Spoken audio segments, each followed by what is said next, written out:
Bonjour à tous, donc bienvenue dans cette troisième et dernière vidéo du cours à distance d'optimisation. Nous avons parlé dans cette dernière vidéo de l'avant-dernière partie de l'optimisation dite sous contrainte. Et là nous attaquons le dernier chapitre qui est l'optimisation des fonctions de deux variables, optimisation globale sur des triangles et plus généralement de l'optimisation globale sur des domaines que l'on appelle compacts. Alors, précédemment, dans tout ce cours, ce que nous avons fait, on va résumer rapidement, c'est d'analyser des fonctions de deux variables, tout d'abord en comprenant où est-ce qu'ils sont définis, donc caractériser, déterminer, puis représenter les domaines de définition des fonctions de deux variables. Ensuite, la représentation des fonctions de deux variables, à l'aide notamment de cet outil qu'on a découvert ensemble que sont les lignes de niveau, qu'on a utilisé pour représenter les fonctions, avoir l'allure des fonctions de deux variables lorsqu'on essaye de les représenter sur un plan en deux dimensions, alors qu'il nous en faudrait trois pour représenter proprement une fonction de deux variables. L'utilisation aussi de ces lignes de niveau dans la théorie de l'optimisation, on l'a vu dans le chapitre précédent sur l'optimisation sous contrainte, que ces lignes de niveau nous servaient aussi à déterminer des méthodes, notamment grâce à l'alignement des gradients et cette fameuse méthode du Lagrangien. Nous avons appris ensemble à calculer des dérivées partielles, première et seconde des fonctions de deux variables, pour ensuite les utiliser notamment dans le développement de Taylor au second ordre, que l'on a ensuite exploité pour comprendre comment caractériser ce que l'on appelle les points stationnaires libres ou alors points stationnaires sous contrainte des fonctions de deux variables. Et donc ensuite nous avons optimisé librement les fonctions de deux variables, donc sans aucune contrainte. Le chapitre précédent c'était l'optimisation sous contrainte des fonctions de deux variables et maintenant nous parlons d'optimisation sur des domaines compacts et en particulier sur des triangles. Alors, la motivation de cette optimisation sur les triangles nous vient de l'économie, où une des contraintes classiques portant sur les variables, lorsque ces variables x et y représentent des investissements, si x et y sont des investissements,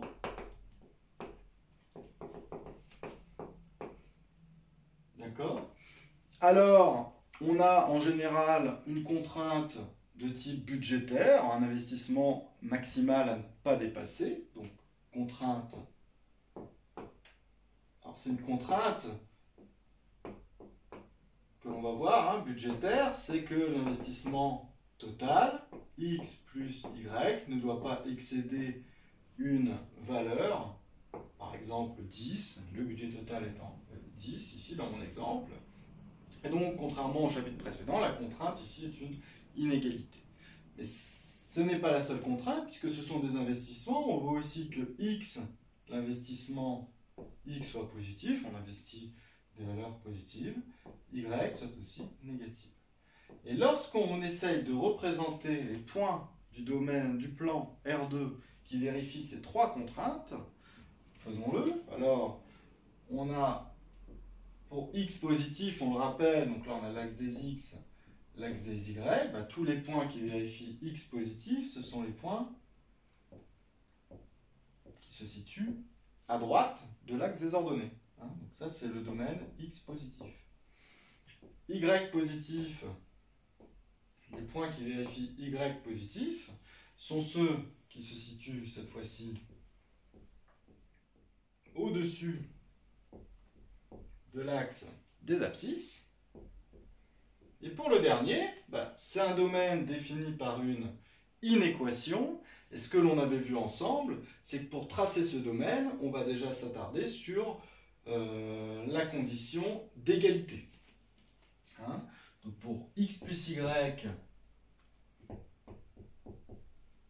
inférieur ou égal à 10, pour le tracer plus facilement, on regarde d'abord le cas d'égalité qui va nous positionner, nous aider à tracer la frontière de ce domaine. Et ensuite, par rapport à cette frontière, on se positionnera pour savoir où se trouvent les points qui vérifient l'inégalité. Donc le cas d'égalité, c'est x plus y égale à 10. Hein, et quand on veut travailler et représenter ce cas d'égalité-là, lorsque c'est possible, on essaye d'exprimer y en fonction de x pour se ramener au graphe d'une fonction d'une variable. Donc ça, c'est équivalent à y égale 10 moins x. Ce cas d'égalité, c'est notre frontière. Donc on va le tracer. Donc ça, c'est l'équation d'une droite. Droite qui passe lorsque x égale à 0. Lorsque x égale à 0, y vaut 10. Voilà. Lorsque x vaut 10, ici, y vaut 0. Donc on passe aussi par ce point-là. Et donc, x plus y égale à 10, c'est toute la droite passant par ces deux points. D'accord? Maintenant, pour le cas d'inégalité, quels sont les points qui vérifient x plus y inférieur ou égal à 10? Alors, c'est soit le domaine en dessous de cette droite, soit tout le domaine au-dessus de cette droite. Hein, on ne prend pas en compte les axes qui sont juste là, qui n'interviennent pas dans le domaine. Donc, x plus y inférieur à 10, ben, ça va être tout le domaine en dessous de la droite. D'accord?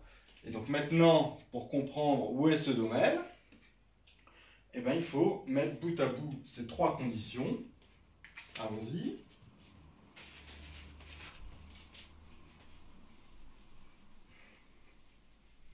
Donc les trois conditions.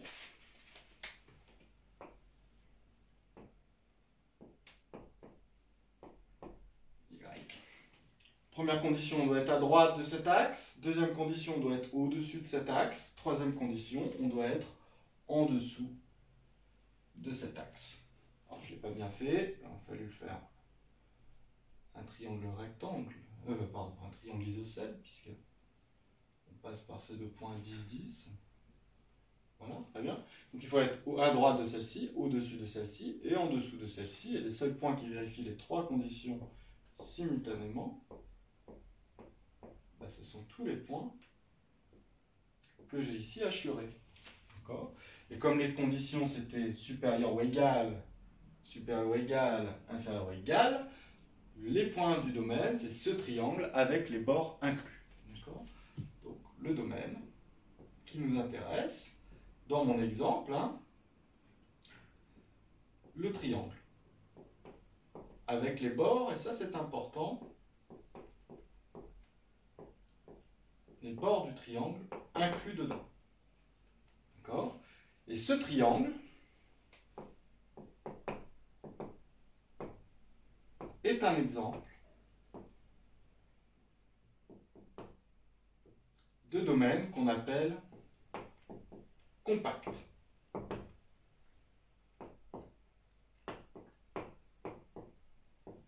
De domaine compact. D'accord ? Alors pourquoi c'est intéressant ?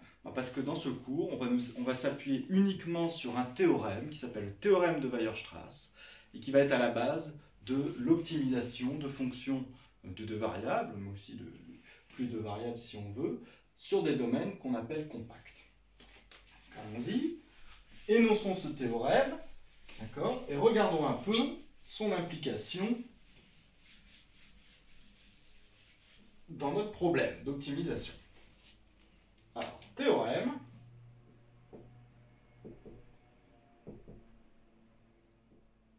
de Weierstrass.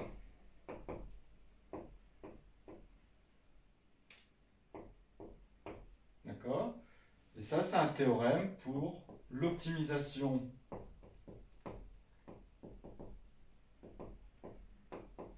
globale, hein, sur des domaines compacts.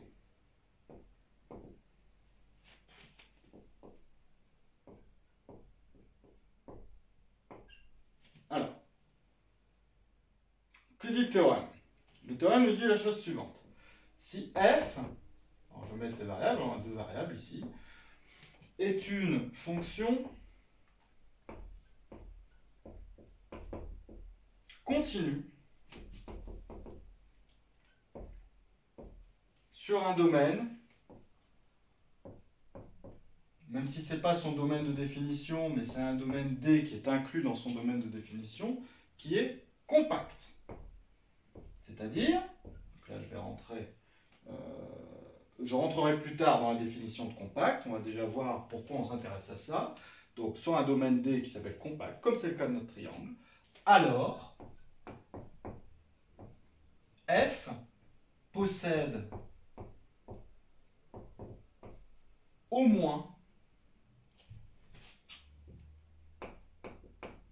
un minimum et un maximum global sur le domaine D. D'accord? Donc là, on sait que ces points qui nous intéressent, que sont les extrémas, hein, les minima, les maxima, ils existent dès lors qu'on regarde un domaine qui est compact et que la fonction f est continue. D'accord? Donc, contrairement au problème d'optimisation libre, d'optimisation sous contrainte, on faisait ces recherches d'extrémas sans savoir si a priori ils existaient, grâce à ce théorème de Weierstrass, on sait que dans certains cas, eh ben, ces extrémas existent. Alors j'ai mis au moins, c'est-à-dire qu'il en existe peut-être plusieurs versions de ce maxima et de ces minima. Alors qu'est-ce que c'est qu'un domaine compact? On a dit que le triangle était un exemple. Donc un domaine compact doit vérifier deux conditions. Donc, définition de domaine compact.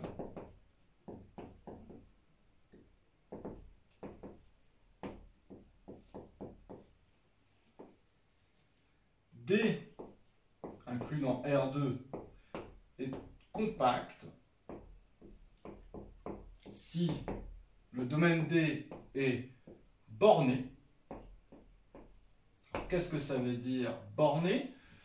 Ça veut dire qu'on ne peut pas partir à l'infini. Par exemple, ce domaine-là, hein, X et Y sont strictement positifs, ce n'est pas borné. Puisqu'ici, on va pouvoir partir vers plus l'infini, entre guillemets. D'accord? Et par exemple, un domaine borné, ça serait comme notre triangle, par exemple cette patate-là. Hein, si je regarde les points qui sont dedans, je ne peux pas partir à l'infini. Hein. Ces points sont circonscrits à un périmètre autour de 0, 0. Hein. On ne peut pas s'échapper à l'infini. Et deuxième condition, c'est que D est fermé. Et fermé, ça veut dire quoi? Ça veut dire que D contient ses bords.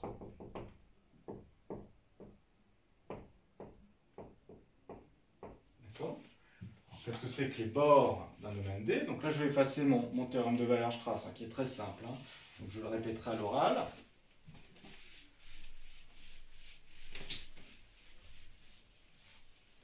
D fermé contient ses bords. Donc qu'est-ce que c'est que quelque chose qui serait non fermé? Ça serait par exemple ma patate, auquel je supprime les bords. Les bords ne sont pas dans le domaine D. D'accord?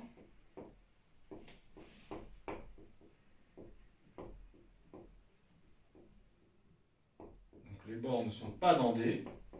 Ça, c'est pas fermé. Et si les bords sont dans D,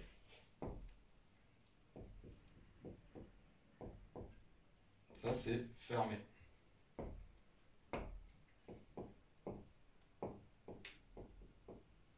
On avait vu des exemples de domaines qui étaient fermés ou pas fermés, quand on avait log de XY, on avait ce cadran en haut à droite, ce cadran en bas à gauche, et les axes qui étaient exclus, les bords n'étaient pas dedans. D'accord? Donc les bords sont dans D. Ça c'est fermé. Voilà. Donc quand on a un domaine comme ça, qu'on essaye d'optimiser F, pardon, justement pas comme ça. Donc ici, ce dernier exemple, ici, celui-là il est fermé, il est même borné, et ça c'est donc un compact. Donc lorsqu'on essaye d'optimiser une fonction sur un domaine qui est comme ça, et que la fonction en question est continue, on sait qu'il existe un maximum et il existe un minimum, d'accord? Il en existe même plusieurs versions possiblement. D'accord? En tout cas, il y en existe au moins une. D'accord? Alors, je vais essayer de revenir à mon exemple de triangle et puis on va voir comment appliquer, donc ce cours ça va se baser sur un exemple, hein, comment appliquer ce théorème de Weierstrass à l'optimisation d'une fonction sur le triangle que j'ai présenté tout à l'heure. Je vais rappeler le problème, puis je vais donner une fonction, hein, une fonction que je vais vouloir continue pour m'assurer que le théorème s'applique. Donc, exemple. Donc le domaine D, c'est l'ensemble des couples XY qui vérifient trois conditions, x positif, y positif et x plus y inférieur ou égal à 10. Hein, donc on a dit c'est le triangle qui est ici, qui passe par le point d'abscisse 10 et le point d'ordonnée 10. D'accord? Et voilà, x positif, y positif. D'accord? Et la fonction qu'on va optimiser, ça va être f de xy égale xy moins x moins y. D'accord? Et maintenant, on va faire le bilan. Donc, ce qu'on sait, c'est que d'après le théorème de Weierstrass,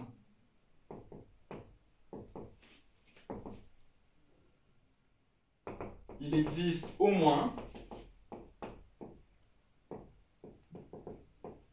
un min et un max sur D. Parce que le domaine D, il est compact, on ne peut pas partir à l'infini et les bords sont inclus dedans. Et la fonction en question, elle est bien continue partout. Elle, hein, donc sur R2, donc a priori, si c'est continu sur R2, ça sera continu sur mon domaine. Qui peut le plus, peut le moins.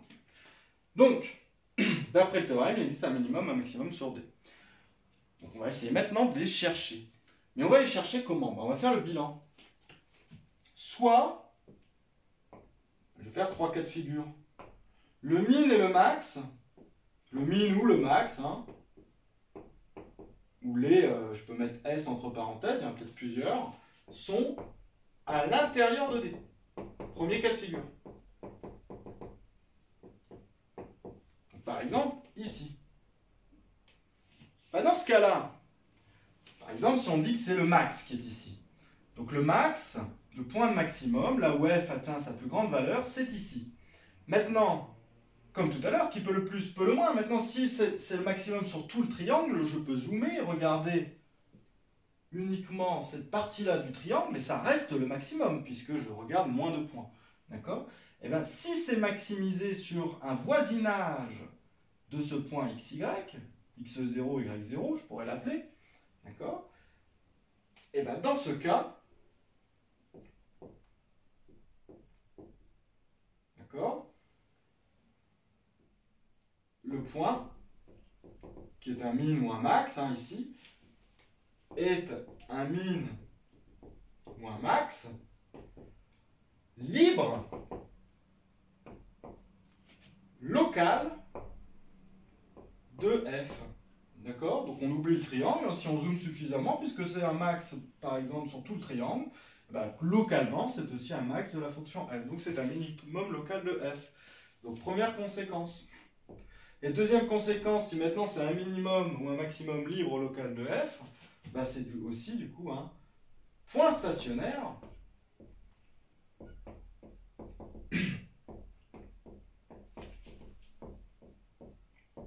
libre de f situé à l'intérieur de D.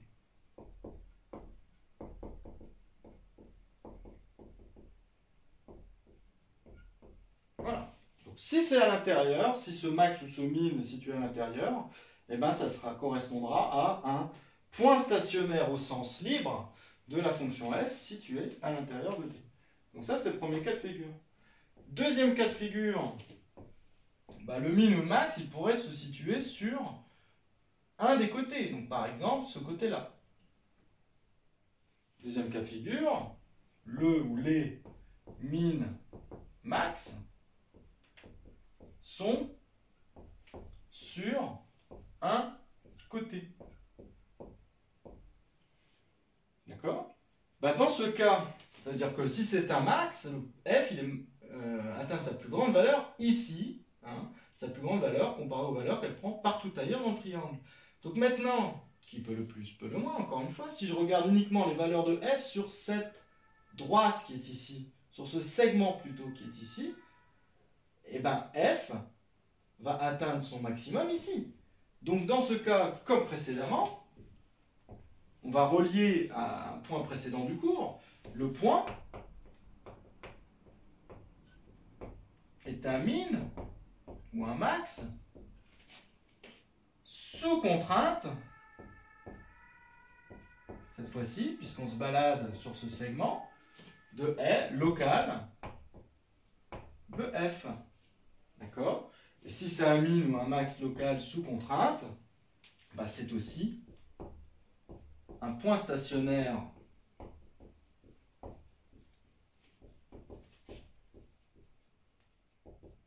sous contrainte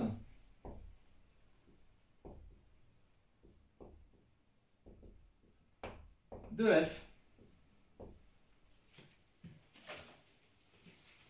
Troisième cas de figure, bah, si c'est pas à l'intérieur du domaine du triangle, si c'est pas sur un des bords, bah maintenant ça peut être aussi un des coins. Troisième cas de figure, le min ou le max sont sur un des coins. Donc le min ou le max est sur un des coins. Et puis il n'y a plus d'autres cas de figure. Donc moralité, bilan. Le ou les min et max de f sur le domaine D sont soit, premier cas de figure, des points stationnaires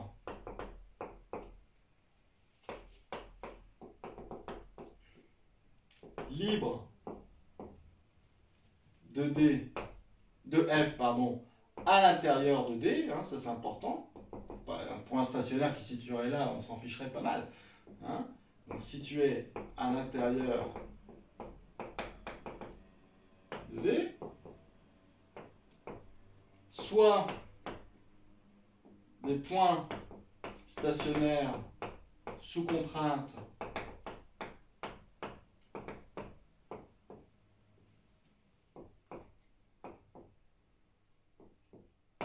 situés sur un des côtés, situé sur un des côtés,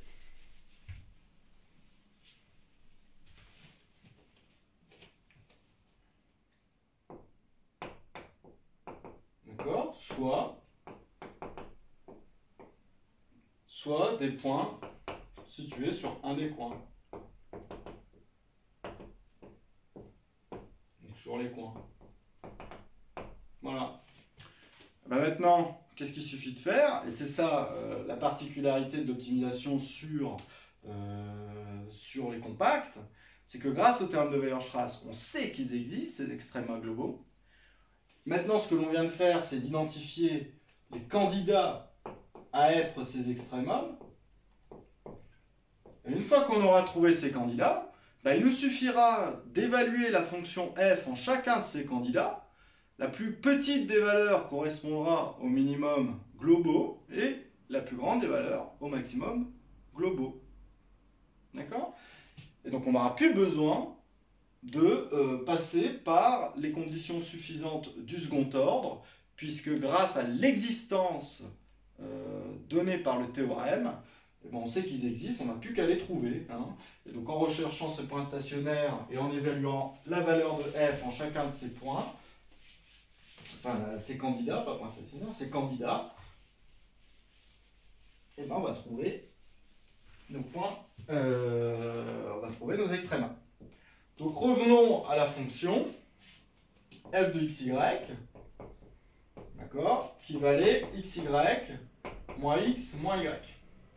Et puis on va faire la première recherche déjà, on va chercher tous nos candidats. Donc d'abord les points stationnaires libre de f situé à l'intérieur de D. Donc on y va. Point stationnaire libre à l'intérieur de D. Je vais mettre statio libre à l'intérieur de D.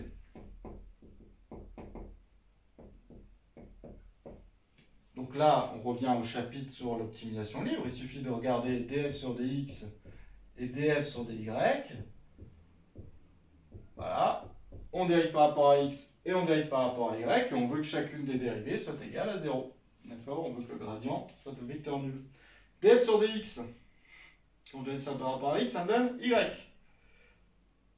Moins 1.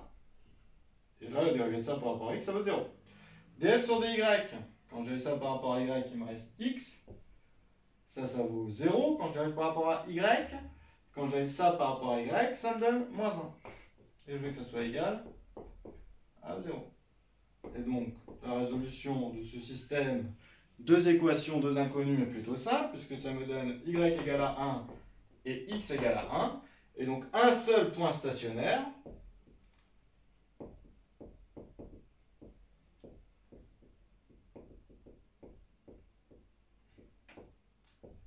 x0, y0 égale à 1, 1. Et là, il faut s'assurer que le point qu'on a trouvé est bien dans le domaine, hein, qu'il n'est pas en dehors de ce fameux triangle. D'accord? Donc le point stationnaire, il est bien x positif, y positif, puisqu'ils valent tous les deux 1. Hein, donc on est bien dans le cadran en haut à gauche. Et ensuite, x plus y, ça fait 1 plus 1, ça vaut 2. Ça doit être inférieur ou égal à 10, on a dit. Hein. 2, c'est bien inférieur ou égal à 10. On est bien à l'intérieur du domaine. D'accord? À l'intérieur de D. On n'est même pas sur les bords. Hein. Voilà. Donc un seul point stationnaire à l'intérieur de D.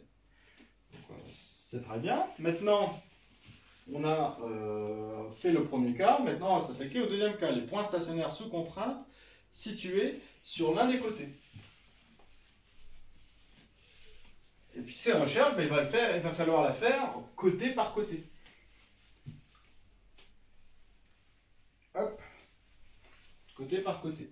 Donc je refais mon triangle. D'ailleurs, je vais le laisser tout en haut, désormais. Voilà. Donc on a trouvé un point stationnaire. Donc là, on a 10. On a 10. Donc 1, je vais le mettre à peu près là. 1, 1. Et donc ce point-là, c'est le point x0, y0 qu'on a trouvé. Maintenant, on y va. Point 2. D'accord? Point stationnaire sous contrainte.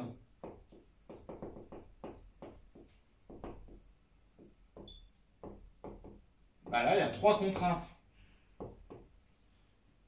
Première contrainte, c'était, par exemple, x plus y égale à 10. Donc maintenant, on va rechercher un point stationnaire qui se situerait sur ce segment. On y va, recherche de point stationnaire sous contrainte, ça veut dire écrire le Lagrangien. Donc c'est f de xy moins x moins y, moins lambda g de xy. Alors g de xy, je vous rappelle, hein, on prend la contrainte et il faut l'écrire comme étant une fonction égale à 0. Donc là, g de xy, ça vaut x plus y moins 10. Comme ça, x plus y moins 10 égale à 0, ça équivaut à x plus y égale à 10. Voilà.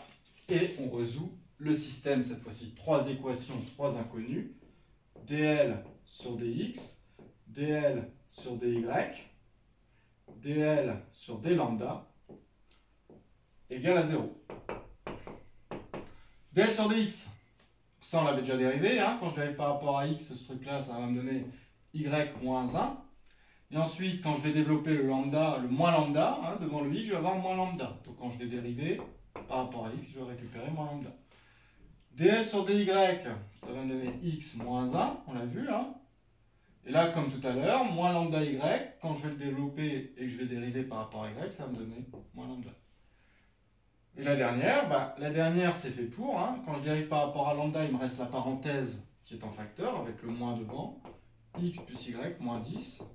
Et quand je veux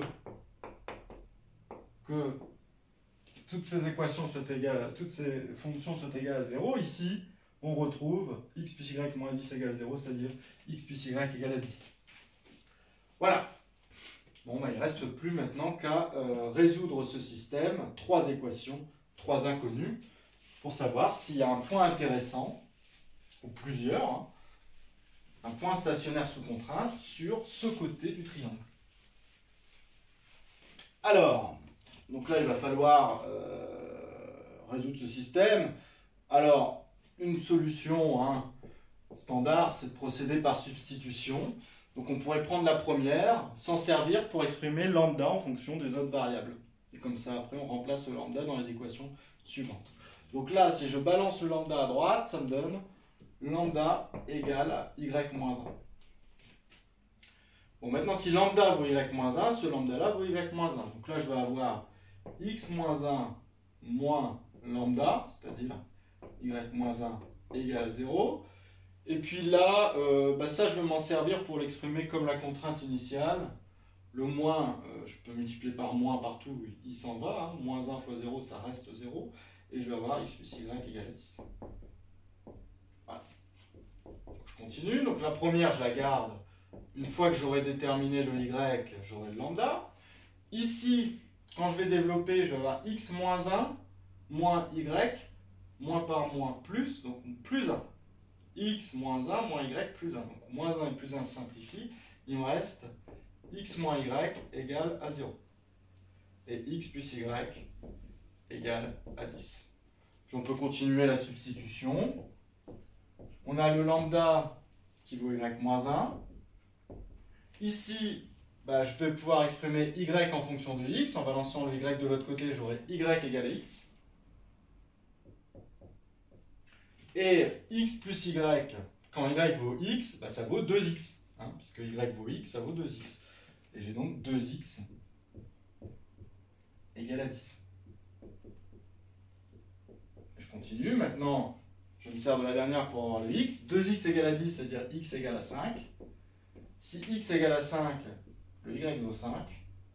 Si le y vaut 5, le lambda vaut 4. Combien de points stationnaires? Là, j'ai trouvé une solution. X égale 5, y égale 5, lambda égale 4. Est-ce que cette solution est bien sur ce côté-là? Faudrait pas que... Donc là, ce que j'ai fait, c'est optimiser sur toute la droite. C'est chercher une point stationnaire sur toute la droite, qui est ici en biais. Maintenant, il faut s'assurer qu'elle est bien dans le segment. Donc, est-ce qu'elle est bien dans le segment? Donc déjà, x plus y, ça vaut 10. Forcément, c'est fait pour, on est bien sur la droite. Est-ce que maintenant, x est positif? X vaut 5, y vaut 5, donc y est positif. Donc on est bien situé ici, d'ailleurs. X égale 5, y égale 5, c'est ici. D'accord? Donc on a un point stationnaire sous contrainte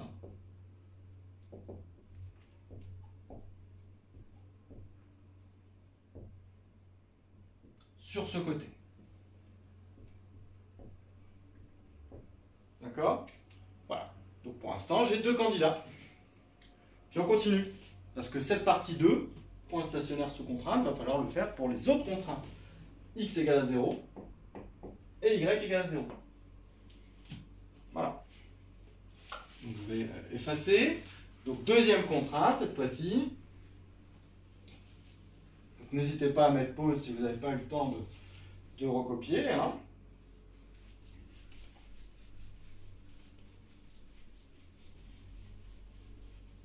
Donc deuxième contrainte, on pourrait s'attaquer par exemple à ce côté-là. Et ce côté-là, c'est x égale à 0. On recherche un point stationnaire qui se situerait sur ce segment. Donc là, quand x égale à 0, la fonction f de xy, quand x égale à 0, on pourrait directement appliquer en x égale à 0. Mais rien n'empêche de continuer avec la méthode du Lagrangien qui marche aussi. Lambda, donc c'est une autre fonction L, je la rappelle là encore, qui vaut f de xy moins lambda g de xy. Donc là, g de xy égale à 0, il n'est pas dur à trouver. G de xy, ça vaut x. Lambda x. D'accord? Et puis on y va. Recherche du point stationnaire. dl sur dx, ça vaut y moins 1, comme d'habitude. Et quand je dérive par rapport à x, je vais avoir moins lambda. dl sur dy, ça va valoir x moins 1. Et puis ça, quand je dérive par y, il n'y a rien. Et dl sur d lambda, ça vaut moins x. Et je veux que tout ça soit égal à 0. D'accord? Donc là, c'est très simple. Enfin, très simple, pardon.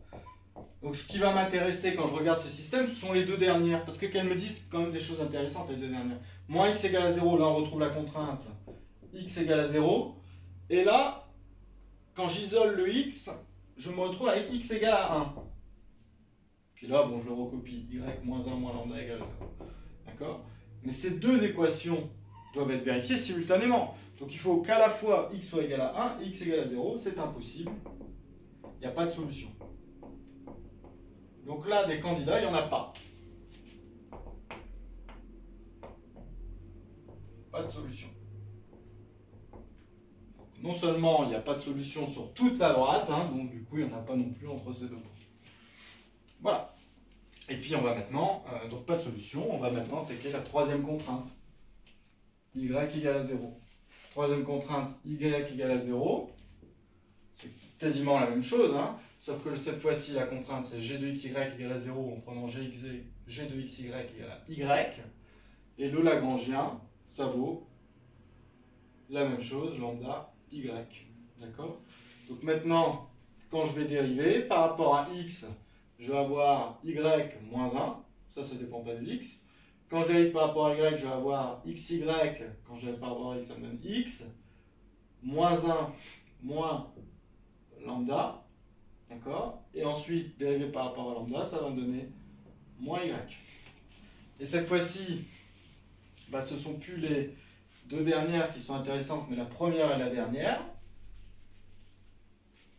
Première et la dernière, ça va me donner y égale à 0, et la première va me donner y égale à 1. Encore une fois, ça, peu importe ce qu'il y a, ça je recopie, ça c'est impossible. Donc il n'y a pas de candidat à être un extréma sur ce côté non plus. Impossible. D'accord? Pas de point stationnaire.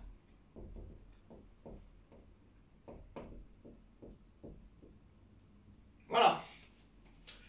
Donc voilà pour la recherche. Donc pour l'instant, on n'en a que 2 des candidats. Et puis là, il y en a 3 autres qui arrivent de manière automatique. Ce sont les coins. Ceux-là, ils sont toujours candidats. D'accord? Donc troisième point. Troisième point.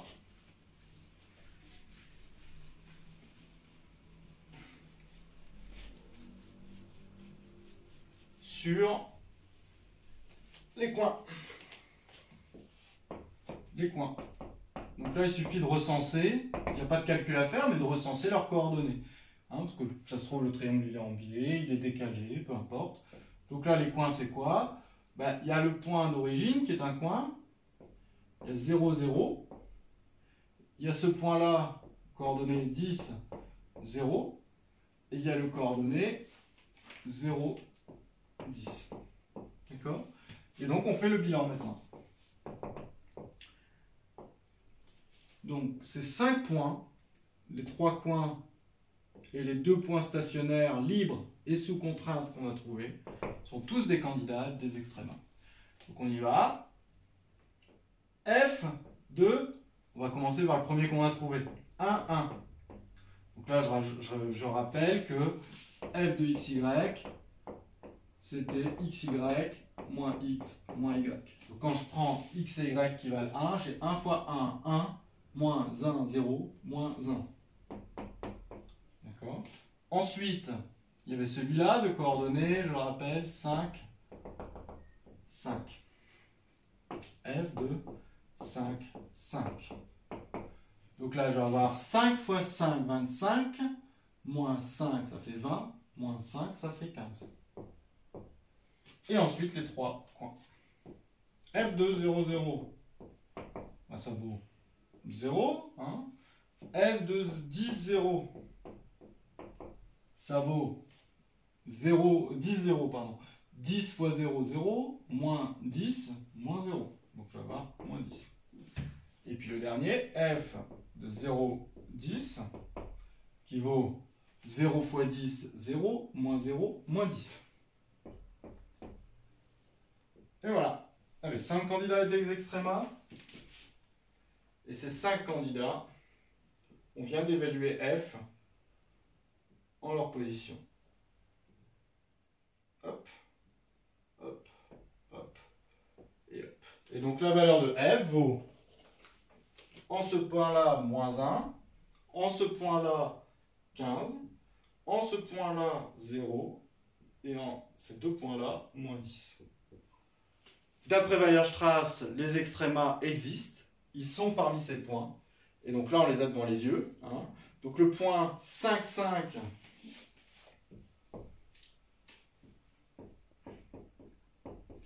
est un maximum global sur le domaine D, puisque 15 est la plus grande de toutes ces valeurs. Ensuite, on identifie la plus petite. La plus petite, c'est moins 10 qui est atteint en deux endroits. Donc les deux endroits sont 10, 0 et 0, 10, qui sont des points de... Donc, sont des minimums globaux sur le domaine D. Voilà.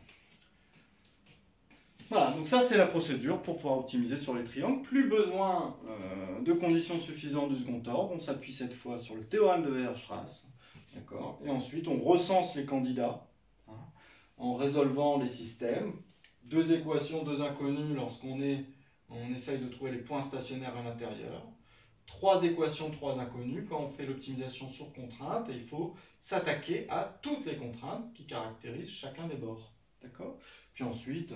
simplement relever les coordonnées des coins de notre domaine. Voilà, ça ce sont nos candidats, on n'a plus qu'à regarder la valeur de F en chacun de ces candidats et identifier parmi eux qui est le maximum et qui est le minimum, s'il n'y en a qu'un seul, et puis il peut y en avoir, comme c'est le cas ici, plusieurs. Voilà, je vous remercie de m'avoir suivi, je vous souhaite bonne continuation et une bonne santé à vous.